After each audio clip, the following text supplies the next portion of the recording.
Hello everyone, welcome back to the Exam Prep Hub. Today we will solve the SSC GD Maths questions, the previous year question of 2025 first shift.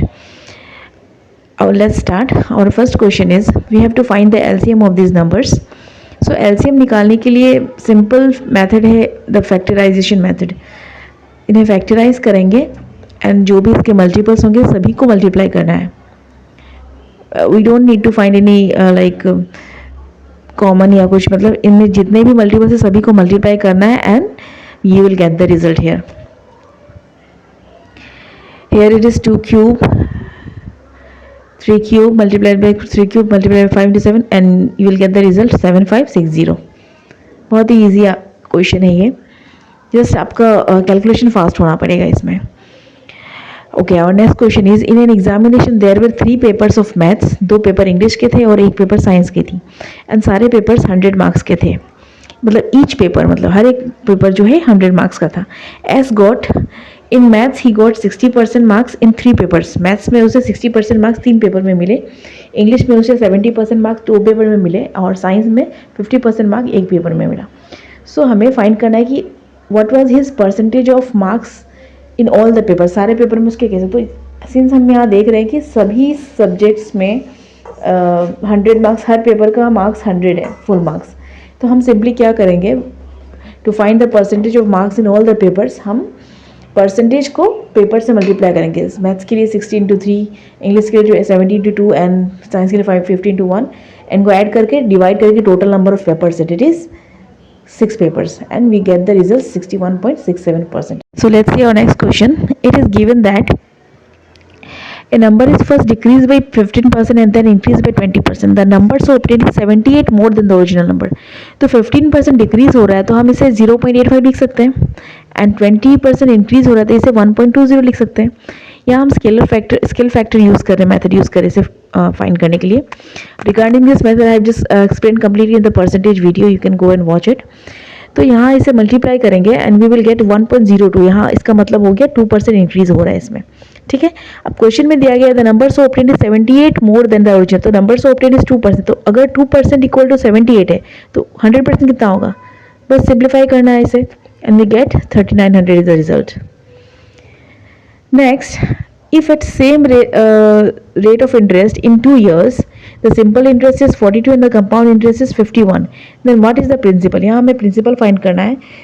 Compound interest और simple interest दिया गया है, time दिया गया है and rate of interest दोनों का same है. ठीक है, सो यहाँ हम क्या करेंगे, ये you have to keep in mind. इस तरह से अगर क्वेश्चंस दें तो हमें डिफरेंस जो सिंपल इंटरेस्ट और कंपाउंड इंटरेस्ट का है ये फॉर्मूला याद रखना. Compound interest minus simple interest equals to P into R square by 100 square, ये ध्यान रखना. ठीक है, तो ये हम इसे एक इक्वेशन मान लेते हैं. Now we know that simple interest equal to P into R into T by 100 and simple interest दिया गया 42.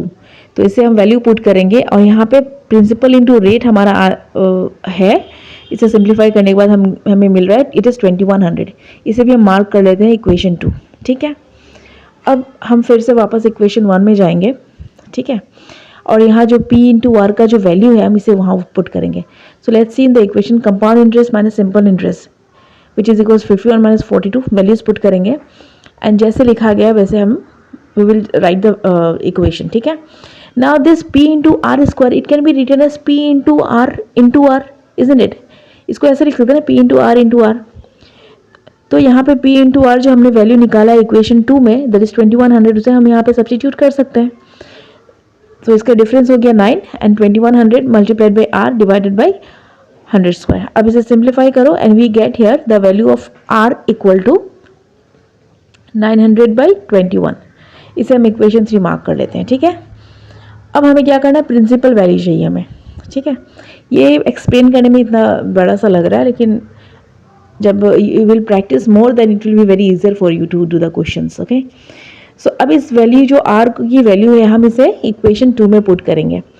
हमारा इक्वेशन 2 है P into R equal to 2100. So we will put the value there and we will get just simplify it and you will get the value of P equal to that is principal is equals to, simplify करो इसे and the value will be P equals to that's 49. ठीक है, तो यहाँ principal हो गया 49. Okay,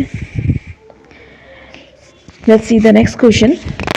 It is given that what is the cost price of an article which is sold for rupees 1566 with 8% profit. 8% profit है, तो simply इसमें formula use करना है. हमें पता है cost price equal to sale price multiplied by 100 divided 100 plus profit percent, और अगर लॉस हो तो उसमें माइनस कर देना है. ठीक है, बस उसे सिंप्लीफाई करो and you will get the result.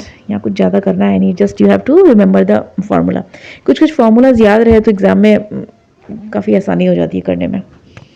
Okay, so here we will get the answer. This is 14.5 into 100 which is equals to rupees 1450. ठीक है, this was the easy question. Next question is, two numbers are in the ratio 4:9. If the mean proportional between them is 24, find the positive difference between the two numbers. So दो number दिए गए हैं 4:9 के ratio में, and यहाँ mean proportional दिया गया है 24. तो हम मान लेते हैं let the two numbers be 4x and 9x. ठीक है, एंड हमें पता है mean proportional is equals to how much, M square equal to product of the numbers given numbers. ठीक है, तो मीन प्रोपोर्शनल का ये फॉर्मूला है, याद रखना, M square equal to product of the numbers. So this is equals to mean square क्या है, this 24 square equals to, write the values, simplify करो and you will get here the value of X equal to, शायद इसमें x से 36 हो गया ये, तो this will be the value of x will be equal to this is 96, yes, 96 and this is so 16. So the value of x equal to plus minus 4. तो यहाँ हमें पॉजिटिव डिफरेंस निकालना है दोनों नंबर्स के बीच में, तो we will take the value of x equal to 4, the positive one. Okay, फिर x की वैल्यू को हम नंबर्स में पुट करेंगे and we will get the first number 4x equals to 16 and the other number is 9x equals to 36, and इनका difference हमें find करना है. We get here 36 minus 16 is equals to 20 is the result. ठीक है, just read the question, सोचो क्या है and आराम से कर लोगी. कुछ क्वेश्चंस में हमें ट्रिक्स भी याद रखना है. Okay, now next question is, the price per liter of petrol increases by 85%. By what percent should its consumption be reduced such that the expenditure on it increases by 48% only? मतलब petrol की price जो है 85% increase हो रही है, तो हमें कितना परसेंट अपना कंजम्पशन कम करना होगा ताकि सिर्फ वो 48% ही इंक्रीज हो. सो हम मान लेते हैं लेट द ओरिजिनल प्राइस भी 100, तो उसका कंजम्पशन भी 100 है. ठीक है, सो द ओरिजिनल एक्सपेंडिचर कितना होगा, price into consumption which is equals to 10,000. ठीक है, ये ओरिजिनल हो गया. नेक्स्ट हम फाइंड करेंगे कि कंजम्पशन द पेट्रोल ऑफ का जो है 85% इंक्रीज हो रहा है जब, तो न्यू प्राइस कितना हो जाएगा इसका. Same scale factor method use करो, that is 100 plus 85, so this is 185 हो गया. ठीक है, सो इसका न्यू एक्सपेंडिचर कितना हो जाएगा, the new expenditure will be, कितना कहा गया है कि यहाँ पे सिर्फ हमें एक्सपेंडिचर 48% ही इंक्रीज करना है. हाउ मच कंजम्पशन हमें इसको कम करना है ताकि एक्सपेंडिचर हमारा 48% ही बढ़े. तो एक्सपेंडिचर न्यू एक्सपेंडिचर कितना होगा इंक्रीज, इट इज़ 48%. अगर बढ़ाना है तो 1.48 लिख सकते हैं हम. द स्केल फैक्टर मेथड याद करो. You go and see the percentage chapter which I have explain in the video, you will just get it what is the scale factor. तो यहाँ हमारा न्यू एक्सपेंडिचर आ गया है 14800. ठीक है, this is our new expenditure. अब हमें क्या फाइंड करना है कि कितना इंक्रीज हो रहा है, कितना हमें अपना कंजम्पशन कम करना है. तो अब हमें प्राइस पता है, न्यू प्राइस कितना है, न्यू एक्सपेंडिचर है, तो हमारा न्यू कंजम्पशन कितना होगा, expenditure divided by new price कर देंगे. तो एक्सपेंडिचर कितना है 14800 डिवाइडेड बाय 185. सो सिंप्लीफाई करो and you will get, I think here यहाँ 80 मिलेगा हमें. ठीक है, तो हमारा न्यू कंजम्पशन इतना है. तो हमें क्वेश्चन में क्या पूछा गया है कि हमारा कंजम्पशन कितना कम करना होगा ताकि हमारा एक्सपेंडिचर से 48% ही इंक्रीज हो. तो उसके लिए क्या करेंगे हम, सिंपल, हमारा न्यू कंजम्पशन 80 आ गया, और पहले हमारा कंजम्पशन 100 हो रहा था, तो 100 माइनस 80 क्या होगा था, और न्यू कंजम्पशन कितना रिड्यूस करना होगा हमें, 20% रिडक्शन करना होगा. So the answer will be here 20%. 800 minus 80 it is 20%. So हमें अपना consumption 20% decrease करना होगा, so that the increase in the expenditure will be only 48%. Let's see the next question. A can do a piece of work in 32 days and B can do in 48 days. They work together for 8 days and then A goes away. तो कितने दिनों में B 60% of काम करेगा. तो ये एक मैंने बहुत ही आसान तरीका अपने शॉर्ट्स में भी दिया है कि अगर दो लोगों के नंबर ऑफ डेज दिए गए हैं वर्क के, तो सिंपली एलसीएम फाइंड करो एंड डिवाइड कर दो, उनका नंबर ऑफ 1 डे का वर्क आ जाएगा इजीली. जैसे यहाँ पे ए और बी का दोनों का नंबर ऑफ डेज दिया गया है, कितने दिन वो काम करते हैं, तो दोनों का एलसीएम लेंगे, इट इज 96. तो इनका 1 day work of A will be equal to 96/32, क्योंकि 32 डेज ए का वर्क था, ठीक है. एंड बी के लिए 1 डे का वर्क हो जाएगा 96/48. ये this one the LCM method is very easy and बहुत जल्दी हो जाता है एग्जाम में. तो इन दोनों का टुगेदर एक दिन का वर्क कितना हो जाएगा, it is 3 + 2 which is equal to 5 unit. मतलब ए एक दिन का उसका काम हो रहा है 3 यूनिट एंड बी का एक दिन का यूनिट होता है 2 यूनिट. तो दोनों एक साथ एक दिन में कितने यूनिट काम करेंगे, 3 + 2 = 5 यूनिट.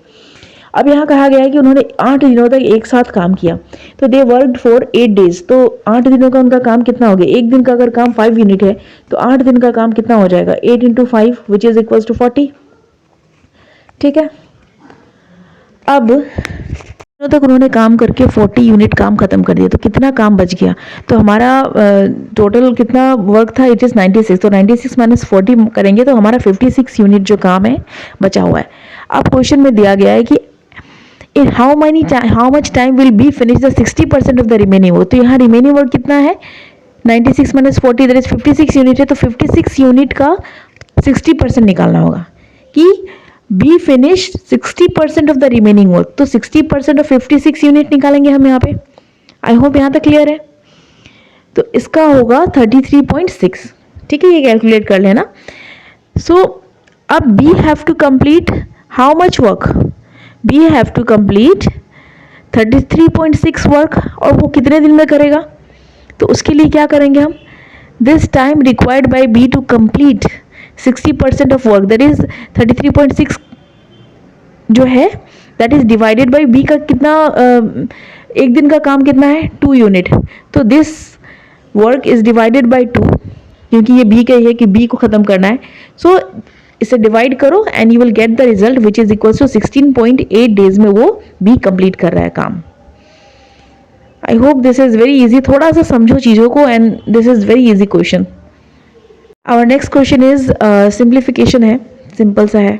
बॉडमस रूल यूज़ करना है. ये बॉडमस मैंने शॉर्ट्स में भी बनाया है, अगर नहीं है पता तो यू कैन सी इट. इसमें ब्रैकेट का काम करना है, फिर ऑर्डर, फिर डिवीजन, मल्टीप्लिकेशन, एडिशन, सब्ट्रैक्शन. तो पहले हम ब्रैकेट ओपन कर लेंगे, सिंप्लीफाई करेंगे. ऑर्डर है नहीं इसमें, then division, then multiplication, then addition and subtraction. ये जो सीक्वेंस है अगर हम किसी भी क्वेश्चन में करेंगे we will never go wrong, कभी भी हमसे गलती नहीं होगी. ठीक है. सो सिंपली हमें यहाँ करना है, answer will be I think it is 282. Yes. So simplification में ये रूल याद रखो, BODMAS rule, and you can do it easily. Let's see the next question. Two cones have their heights in the ratio 4:2 and the radii of their bases in the ratio 1:2. Find the ratio of their volume. तो दो कोन है, उसके height का ratio दिया गया 4:2 और radius का radio उनका दिया गया है 1:2 के रेशियो में. ठीक है. तो हमें रेशियो ऑफ वॉल्यूम निकालना. तो हमें पता है कि volume of A cone is 1/3 πr²h. ये वॉल्यूम होता है कोन का. तो वॉल्यूम का रेशियो निकालना है. तो we will just equate this, we will find this 1/3 r1²h is to 1/3 πr2²h. ठीक है. अब सिंपली वैल्यूज पुट करो एंड सिंप्लीफाई करो, you will get the result. The ratio of their volumes will be 1:3. If you are serious about clearing the SSC GD exam, I must say that you should practice every PYQ. This is the part 1 of the PYQ and part 2 will complete the full paper. Stay connected with the Exam Prep Hub. Share it with your friends if you find this helpful. Keep practicing, keep improving. See you in the next video.